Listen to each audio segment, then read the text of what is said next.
कोई भी चीज सिर्फ इसलिए सही नहीं हो सकती कि वो बरसों से चली आ रही है।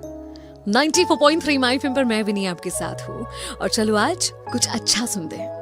सुनाती हूँ आपको कहानी एक साधु महात्मा की जो कई वर्षों से वन में तपस्या कर रहे थे। बड़े अच्छे हृदय के इंसान थे, हर किसी के लिए दया भाव रखते थे, हर किसी का भला करना चाहते थे। एक बार उसी जंगल में उन्हें एक जख्मी बिल्ली का बच्चा मिलता है। महात्मा जी को उस पर दया आती है कि बिल्ली का बच्चा है, जख्मी है, अपने आप से अपने सेहत के सुधार के लिए कुछ नहीं कर पाएगा, तो वो उसे अपने आश्रम में, अपनी कुटिया में ले आते हैं और उसका ध्यान रखना शुरू कर देते हैं। उसको अच्छा भोजन देते हैं, दूध देते हैं। बिल्ली का बच्चा उनसे अच्छी तरह से हिल मिल जाता है। महात्मा जी की पालतू बिल्ली हो चुकी थी अब वो बिल्ली, बहुत खेलती थी उनके साथ और कह सकते हैं कि सर चढ़ चुकी थी, कभी महात्मा जी के कंधे पर, कभी सर पर।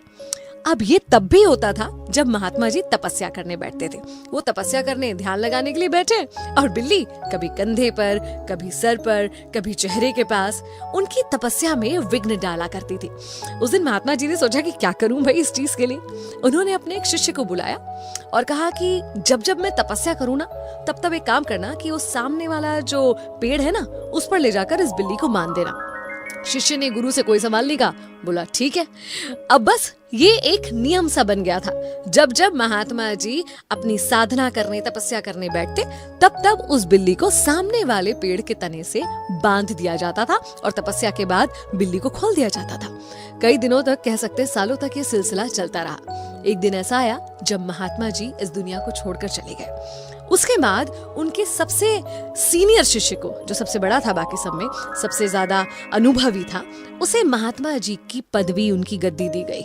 अब ऐसे में उस जगह पर तपस्या करना उस शिष्य का काम बन गया था। जब वो पहले दिन तपस्या करने गया तब उसे ख्याल आया कि यार कुछ कमी है। फिर उसे याद आया कि अच्छा, मेरे गुरुजी जब जब तपस्या किया करते थे तो उस बिल्ली को सामने वाले पेड़ के तने से बांध दिया करते थे। उसने अपने शिष्य से कहा कि चलो बिल्ली को लाकर तने पे बांध दो। सिस्टम यही चलता रहा। एक महात्मा के बाद दूसरे महात्मा बदल गए, लेकिन बिल्ली को सामने वाले तने से बांधने का सिस्टम नहीं बदला। बिल्कुल नियम, रिचुअल, प्रथा, परंपरा बन चुकी थी कि तपस्या तभी होगी जब बिल्ली को सामने वाले पेड़ के तने से बांधा जाएगा। अब गजब तो तब हो गया जब एक दिन बिल्ली ही गुजर गई। बिल्ली इस दुनिया को छोड़ के चली गई। भाई सारे महात्माओं में तो खलबली मच गई। उनको बैठ के मीटिंग करनी पड़ गई कि अब तपस्या होगी कैसे, बिल्ली तो है नहीं। फिर निर्णय लिया गया कि चलो एक नया बिल्ली का बच्चा ले आते हैं।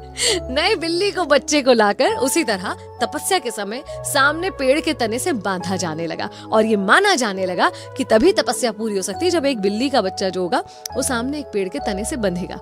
जब कोई उन लोगों से पूछता आके कि आप लोग ऐसा क्यों करते हैं, तपस्या के समय बिल्ली को सामने के पेड़ से क्यों बांधते हैं, तो वो कहते कि भाई हमारे गुरु, उनके गुरु और उनके भी गुरु यही किया करते थे, इसलिए हम भी करते हैं। अब इसमें सवाल उठाने का क्या अर्थ। कई बार बहुत सी परंपराएं, प्रथाएं हमारे आसपास भी ऐसी ही चल रही है जिन्हें बस हम आंख मूंद के फॉलो किए जा रहे हैं। कोई हमसे पूछता है कि ऐसा क्यों करते हो, तो बोलते नहीं नहीं, हमारे खानदान की परंपरा है, हमारे परिवार की परंपरा है, हमारे बड़े बुजुर्ग ये करते थे। लेकिन ये हम कभी सोचते ही नहीं है कि जब बड़े बुजुर्गों ने उसे करना शुरू किया था तो तब शायद उस समय, उस परिस्थिति के अनुसार उस चीज का कोई लॉजिक रहा होगा। आज हम उस चीज को लॉजिक से रिलेट करने की कोशिश ही नहीं करते और बहुत सारे स्वार्थी लोग इन परंपराओं के नाम पर अपना उल्लू सीधा करने की कोशिश करते रहते हैं। बड़ों का सम्मान, पूर्वजों का सम्मान करना बहुत अच्छी बात है, लेकिन ये ध्यान रखिए कि आपकी इस परंपरा को पूर्ण करने में कहीं कोई हर्ट तो नहीं हो रहा। क्या आपको ऐसा तो नहीं लग रहा कि ये सारी परंपराएं बेबुनियाद हैं? ऐसी किसी भी परंपरा को आगे मत खींचिए जो बेबुनियाद या किसी सामने वाले का दिल दुखाने या उसे तकलीफ देने वाली हो।